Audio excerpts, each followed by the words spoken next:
Let me ask you something real. When was the last time you were actually alone with yourself? Not scrolling, not texting, not trying to look productive online, but actually alone with your own thoughts. Because here's the truth. Most people go their entire lives avoiding themselves. They jump from distraction to distraction because facing your own mind is uncomfortable. And that discomfort is exactly where your life begins to change. A few months ago, I hit a point where everything around me felt loud. School, deadlines, people's expectations, comparing myself to everyone online. My brain felt cluttered. Like I wasn't failing, but I wasn't really winning either.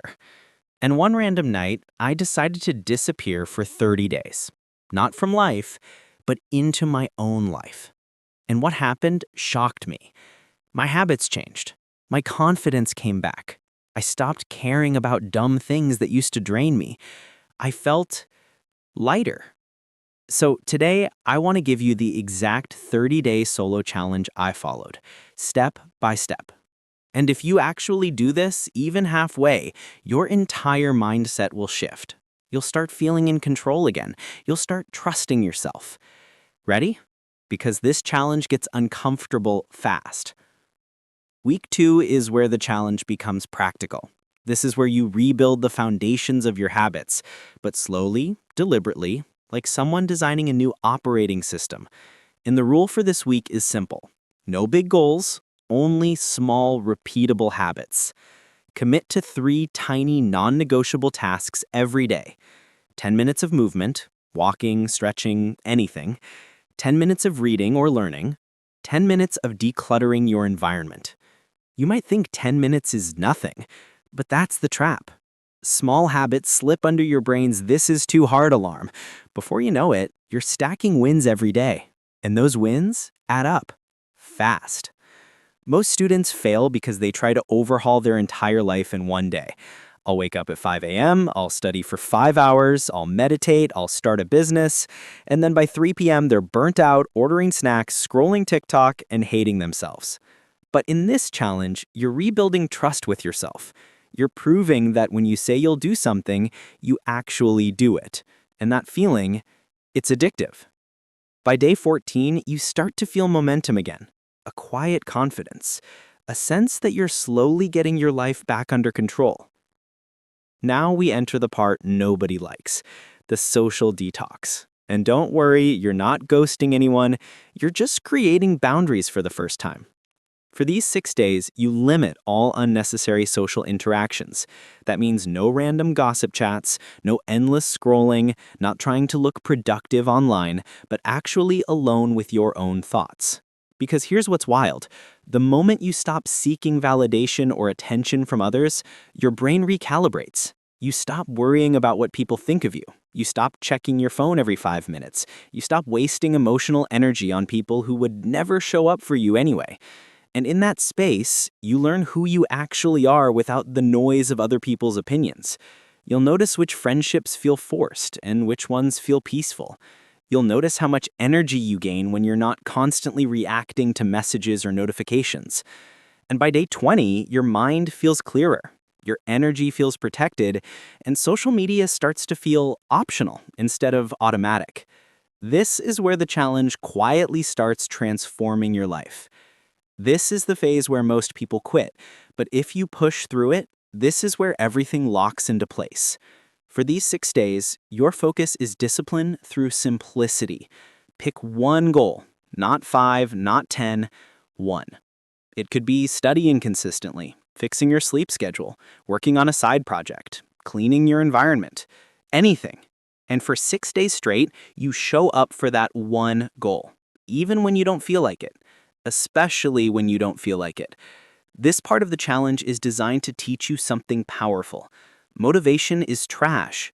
Discipline is the upgrade. There will be days where you're tired or stressed or emotionally drained, and your brain will try to negotiate. Do it tomorrow.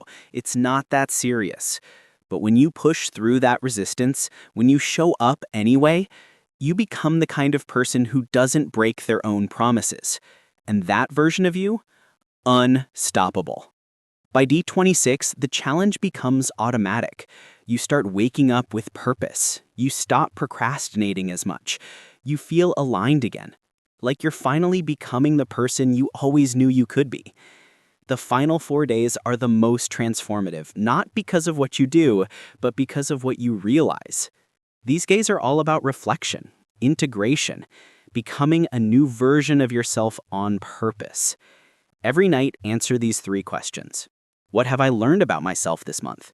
What habits make me feel like my best self? And who am I becoming if I keep going?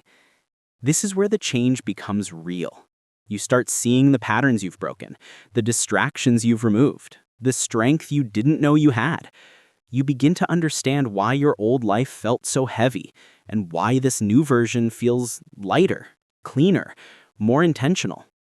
Most people never do this kind of reflection. They just move from one day to the next, hoping life magically improves. But you're doing the work.